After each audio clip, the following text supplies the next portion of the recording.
Presentation hall of the Kingdom of Guelinor is not so much larger than that of my homeland, but the decorations seem more ornate, the jewels more lustrous. Perhaps it is only the dazzle of unfamiliarity, but I have never crept along these walls on secretive errands, nor been forced to polish them as punishment.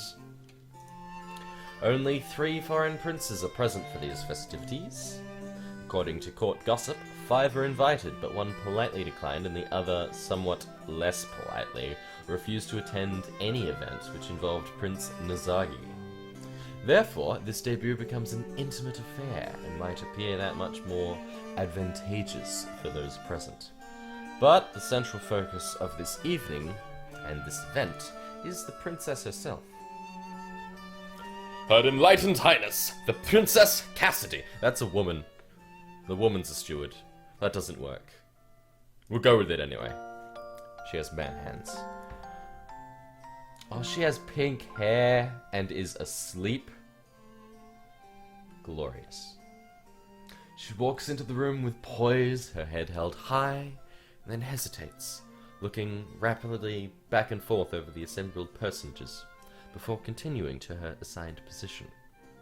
She cannot acknowledge anyone here until they have been formally announced, of course, but no one could blame her for indulging in a moment's curiosity.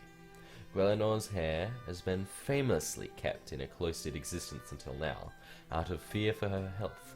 She might never have seen so many strangers at once. She has purple eyes? Oh my god! Girls looking fine. As we are gathered in celebration of her anniversary, the princess must have only the barest blush of 18 years.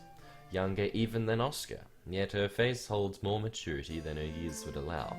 She looks closer to my age, some 2 or 3 years older. Determining a woman's age is always an inexact science, and a noblewoman's more so. In her youth, my mother was often mistaken for younger than she was, to her chagrin, and then forced to disguise herself with paints and artifice to give the correct impression. This trait, like so much else, she did not pass on to me, and I might have a few mother issues. Now that the princess is in place, the guests can be announced. His Royal Highness, the Prince Gaston. His nose is not nearly big enough to be a Gaston. The Prince of Bardawin is a golden barrel of a man. His curls as gleaming as the buckles on his shoes, and every conceivable place in between. So broad are his shoulders that I imagine, if startled, his mighty arms would tear right through his glittery wardrobe. I do not envy his tiring woman. Wait, what? You know what?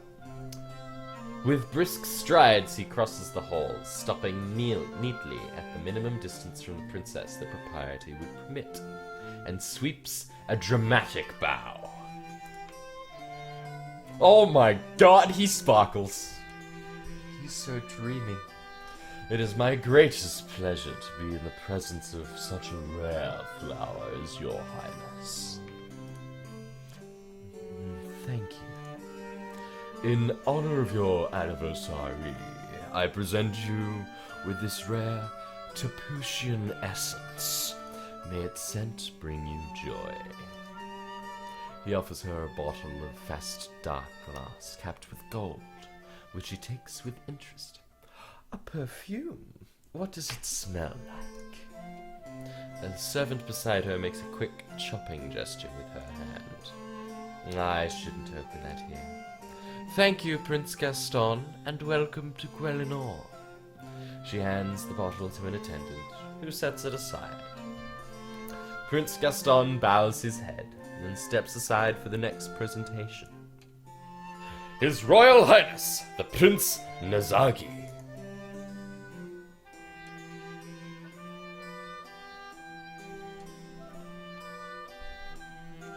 Sorry, I would be reading, but I'm checking out his outfit.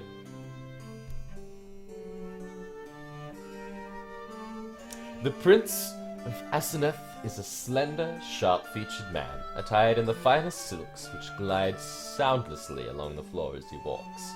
His delicacy and refined appetites are well known, as are the rumors of his less appealing qualities. He has not a warm face. The narrow eyes, the elegant nose, the thin lips all seem crafted for expressions of cruelty. I am not a flighty scullion to believe everything I hear. I find it entirely likely that it is his appearance which gives rise to such tales, and not any actions the prince has taken. Still, I would be cautious if I found myself alone with him. Okay. No, we'll go into this discussion later. Approaching the princess, he bows with his hands at his sides.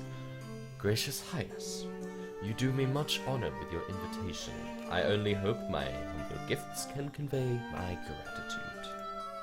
He snaps his fingers, and a servant rushes forward to present the princess with bundles of blue and purple silk.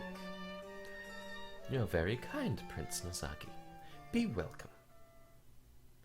Prince Nazagi bows a second time, then steps backward, retreating without ever turning his back on the princess. And then it is our turn.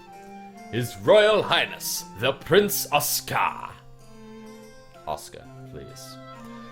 He may not be the most elegant man in the room, but Oscar is a prince nonetheless. I mean, look at those ruffles. He walks with confidence and then presses his hand to his chest and bows with one foot sliding respectfully back. Your Highness, I thank you for granting me the opportunity to meet you and convey my good wishes in person. I bring you the gift of a flower that will never fade. He holds up a blue velvet presentation box containing a brooch in the shape of a rose, its petals encrusted with jewels. It's lovely, thank you. She seems honestly pleased, and his answering grin is equally sincere. Had he stopped there, he would have left an excellent impression. I also wrote you a poem. Would you like to hear it? Oh, no.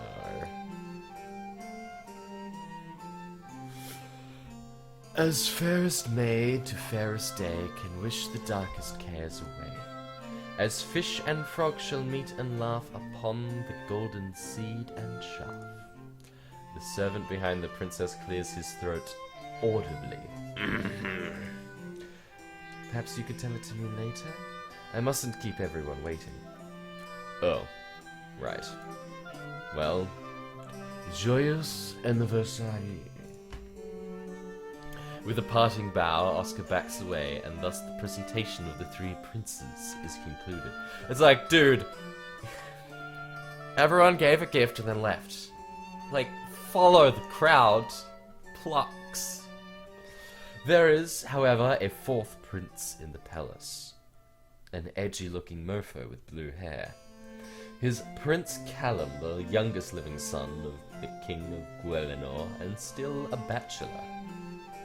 The sour expression on his face does him no favors. I wonder if he looks that way all the time, or if it's the presence of his competitors that curdles his stomach. Some men are like that. All princes are his competition. Not for Prince Cassidy, of course, although, you know, you never know. Like, royalty. Of course. But for any other heir, he might hope to win. Any prince can marry a princess if she chooses him. A birth order makes no difference. A man rises or falls by his charms and his ambition. Charm has to be Oscar's strength, because ambition never was. I suppose that's my fault. It was hard to teach him to want more when life seemed so happy as it was. The servant beside Princess Cassidy rings a silver handbell. I don't have one of those at my hand, so I'm just gonna... That's a plate. That doesn't work at all. At that delicate tone, yes, delicate, Princess Cassidy clasps her hand together and smiles at us all. In the name of my mother, wise Paloma, I bid you all welcome to Guelenor. May your visits be filled with joy. With those words, she withdraws from our company. Formal dinner will begin in 1 hour. Formal dinner will begin in 1 hour. At your convenience, please assemble in the drawing room for aperitifs.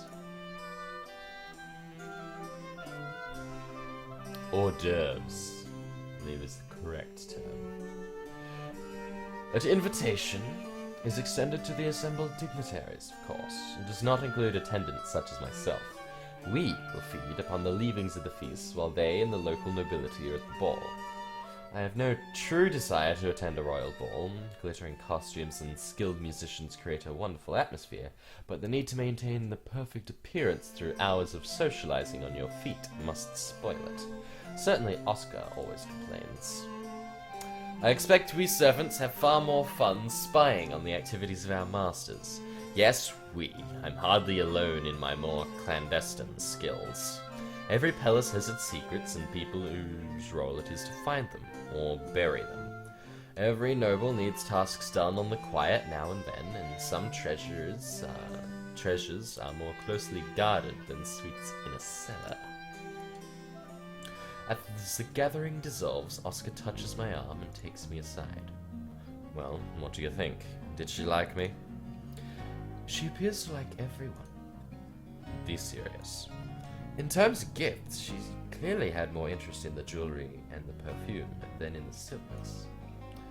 But what did she think of me?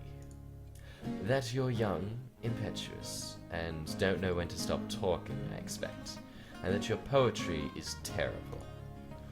No, that's what you think. That's what everyone thinks, because it's true. Get wrecked. So, you think she doesn't like me? I didn't say that. She's new at this too. She's young, she's lonely, her manners aren't perfectly polished. You should talk to her tonight. You might make good friends. Right, the ball.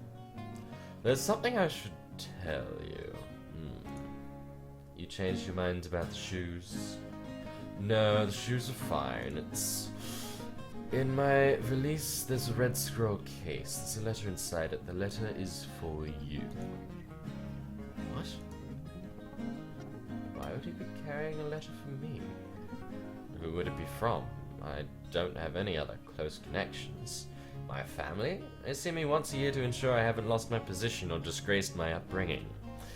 And other than that, they barely seem to remember that I exist.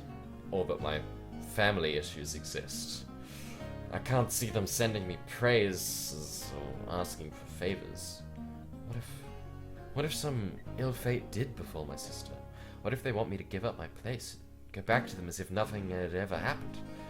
I'd have to go, it's my duty, but don't look so worried. It's easy for him to say. Just read it, alright? He wants my reassurance, so I'd better give it to him. After all, this could be nothing, and I don't want to distract him from his performance tonight. Alright. Good. I'll see you later tonight. Now he's the one looking worried. Relax, you're doing fine. Go and have a good time. But not too good, right? And try not to cause an international incident, my lord. There's no use trying to sound formal when you're scolding me. Yes, my lord. Now, that's no fun. No, my lord. He sighs and shakes his head. Alright, I'm going. I don't answer him, but merely nod my head. At last he turns away to follow the others. I am on my own.